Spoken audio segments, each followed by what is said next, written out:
अब हम static block की एग्जाम्पल देखते हैं। जैसे हम वेरिएबल्स और मेथड्स के साथ स्टैटिक का कीवर्ड इस्तेमाल करके स्टैटिक की कुछ खास प्रॉपर्टीज और कैरेक्टरिस्टिक्स को इंड्यूस कर देते हैं वेरिएबल्स के अंदर और मेथड्स के अंदर, बिल्कुल इसी तरीके से हम ब्लॉक्स भी बना सकते हैं और उनके साथ भी स्टैटिक का कीवर्ड मार्क कर सकते हैं। अब जब हम ब्लॉक के साथ स्टैटिक का कीवर्ड लगाते हैं तो उसकी 3 प्रॉपर्टीज होती हैं। पहली प्रॉपर्टी तो ये होती है कि स्टैटिक ब्लॉक के अंदर स्टैटिक मेंबर को हम इनिशियलाइज करते हैं। दूसरी प्रॉपर्टी ये होती है कि स्टैटिक ब्लॉक्स अगर किसी क्लास के अंदर मौजूद हैं तो वो मेन के मेथड से पहले एग्जीक्यूट होते हैं, और अगर एक से ज्यादा ब्लॉक्स हैं तो जितने भी ब्लॉक्स होंगे सब सीक्वेंस में पहले एग्जीक्यूट होंगे, फिर उसके बाद आपका जो मेन का मेथड है वो एग्जीक्यूट होगा। अब हम यहाँ पर सबसे पहले बिल्कुल सिंपल तरीके से स्टैटिक का ब्लॉक बनाते हैं। हमने जैसे ये एक ब्लॉक बनाया, ये मेरे पास स्टैटिक का ब्लॉक है और इसके अंदर हमने प्रिंट करवा लिया system.out.println and this is my first block, this is my first static block. और अब हम इसी को कॉपी पेस्ट कर लेंगे। बल्कि सबसे पहले हम ये देख लेते हैं कि ये मेरे पास जनाब एक स्टैटिक का ब्लॉक हो गया। अब हम पब्लिक स्टैटिक वॉइड मेन, ये मैंने मेन का मेथड बनाया। होपफुली अब तक आपको मेन का सिंटेक्स याद हो गया होगा मेन मेथड का। और यहाँ पर हमने आके मेन के मेथड के अंदर प्रिंट करवा दिया दिस इज मेन मेथड।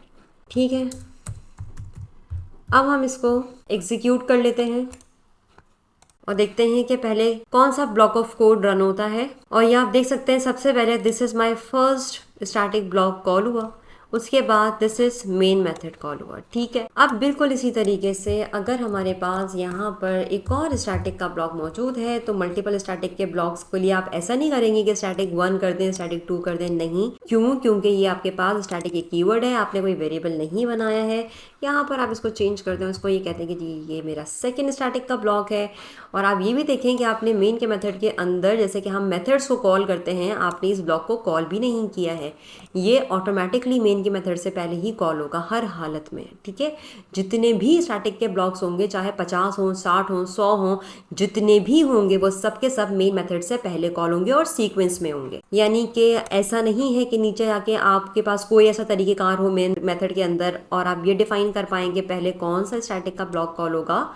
तो जनाब ऐसा कुछ भी नहीं होगा, ये जो भी सीक्वेंस होगा ये उसी को फॉलो करेगा। अच्छा जी, एक सिनेरियो हम और भी देख लेते हैं। ये स्टैटिक का ब्लॉक है मेरे पास और जैसे कि मैंने आपको पहले भी बताया कि स्टैटिक के ब्लॉक के अंदर हम स्टैटिक मेंबर्स को इनिशियलाइज करते हैं। अब अगर यहाँ पर लिखा हुआ है integer as is equals to 10, तो इसके मतलब ये नहीं है कि ये जो एज है मेरे पास ये इंस्टेंस वेरिएबल है। इंस्टेंस वेरिएबल इसलिए नहीं है क्योंकि ये स्टैटिक के ब्लॉक के अंदर इनिशियलाइज हुआ हुआ है। और अगर आप इसको प्रिंट भी करवाना चाहेंगे तो किसी भी किस्म का कोई इशू नहीं आएगा और नहीं आपको इस क्लास के ऑब्जेक्ट बनाने को कहा जाएगा, बल्कि डायरेक्टली आप इसको एज को प्रिंट करवा सकते हैं। ठीक है, तो हम यहाँ पर इसको सबसे पहले तो एग्जीक्यूट करके देखते हैं कि एज को ये क्या कंसिडर कर रहा है, नॉन स्टैटिक वेरिएबल कंसिडर कर रहा है या फिर स्टैटिक वेरिएबल कंसिडर कर रहा है। ये देखें आप 10 इसने आपको दे दिया और किसी किस्म का कोई एरर नहीं आया। तो इसके क्या मतलब है कि स्टैटिक के ब्लॉक के अंदर आप जितने भी वेरिएबल्स को डिक्लेयर करते हैं, डिफाइन करते हैं, वैल्यूज को असाइन करते हैं, ये आपके पास स्टैटिक मेंबर्स ही कंसीडर किए जाते हैं।